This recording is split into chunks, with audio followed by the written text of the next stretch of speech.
कृष्ण ने अनगिनत चमत्कार दिखलाए, गीता ज्ञान दिया, उनकी आराधना ठीक लगती है।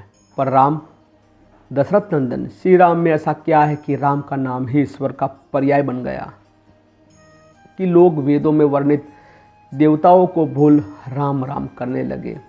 उन्होंने तो बाकी देवताओं की तरह कभी चमत्कार नहीं दिखलाया, न हलाहल विस्पान किया, न मुख से ज्ञान का प्रसाद वितरित किया। फिर उन्होंने ऐसा क्या किया जो राम राम हुए?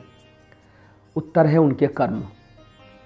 उच्च वर्ग में बल्कि सत्ता, धन, अधिकार के सर्वोत्तम शिखर के घर जन्मे उस महामानव ने किसी भी मानव के गुणों का सर्वोत्तम सोपान छू लिया था। सोचिए कि एक राजा का बेटा, जिसके एक आदेश पर सेनाएं सज हो जाती हो, जिसके कहने पर अनगिनत वीर मरने मारने प्राण त्यागने के लिए उद्यत हो जाते हो, वह एक मामूली अंगरक्षक के रूप में, एक सुरक्षा कर्मी के रूप में अपने ही प्रजा के एक वैज्ञानिक की रक्षा हेतु चल पड़ता है। जिसने धर्म का पाठ पढ़ा हो, जिसका धर्म ही हो कि गौ, स्त्री और ब्राह्मण की रक्षा करनी है, वह बिना संकोच देखते ही ताड़का नामक स्त्री का वध कर देता है। वह अपराधी को देख हिचक नहीं जाता। वह स्त्री है और स्त्री का वध नहीं किया जाना चाहिए। उसका न्याय लिंग भेद नहीं करता। वह सद्पुरुषों का रक्षण करता है, खल पुरुषों का वध कर देता है और 30 पर भी उसकी मुस्कान बनी रहती है। किसी के सम्मुख सिर झुकाते समय उसे संकोच नहीं होता और किसी का सिर उतारने पर वह अहंकार से ग्रसित नहीं होता। वह चलता है तो धरती डोलती नहीं बल्कि खिल उठती है। वह परमवीर है और उसे देख पुरजनों को भय नहीं अभय की प्राप्ति होती है। धनुष्य को तोड़कर भी वह विनीत बना रहता है। क्रोधित परशुराम के सम्मुख भी वही विचलित नहीं होता। जितना सहज होकर वह पिता की आज्ञा से सिंहासन स्वीकारता है, उतनी ही सहजता से त्याग भी देता है। पिता की आज्ञा, माता की इच्छा और भाई के कल्याण के लिए वह अपना परंपरागत अधिकार छोड़ वक्ल वस्त्र पहनकर वनों में चला जाता है। राजमहलों का निवासी जंगलों में वनवासियों के साथ घुल मिलकर रहता है। उनके जैसा वस्त्र, उनके जैसा भोजन, उनके जैसा श्रम। प्रियतमा के अपहरण पर उसका रुदन उस युग में जब राजपुरुषों के लिए बहुविवाह मान्य था। स्वयं उसके पिता की कई स्त्रियां थी। वह एक स्त्री के लिए पेड़ों से लिपट कर रो रहा है, नदी और पर्वतों से पागलों की भांति पूछ रहा है। सामान्य मनुष्य के भांति जब दुख अत्यधिक हो तो क्रोध बन जाता है।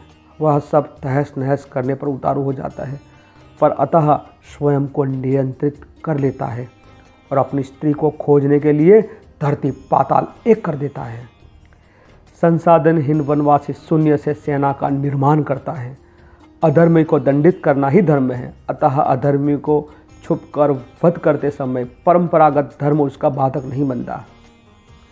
संसार में जो पहले कभी न हुआ था वह कर दिखलाता है।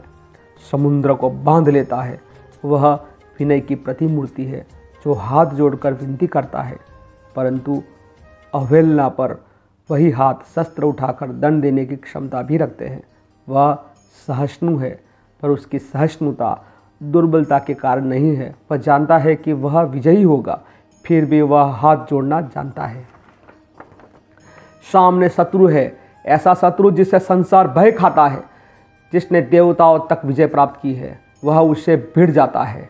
हिंसा अंतिम उपाय है, यह संदेश अवश्य देता है, पर जब प्रतिपक्ष को अहिंसा स्वीकार नहीं है तो परम हिंसक होने में क्षण नहीं लगाता।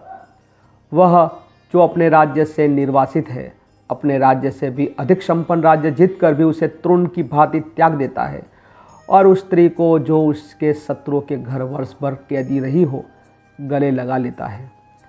जिसका चरित्र इतना पावन है कि उसने महाबलशाली भाई उसके अनुचर बने रहते हैं। वह भाई जो अपने बड़े भाई के लिए कोई भी त्याग करने में प्रस्तुत है, जो बड़े भाई के हित के लिए माता पिता, गुरु और स्वयं बड़े भाई की आज्ञा मानने में से इनकार कर देते हैं।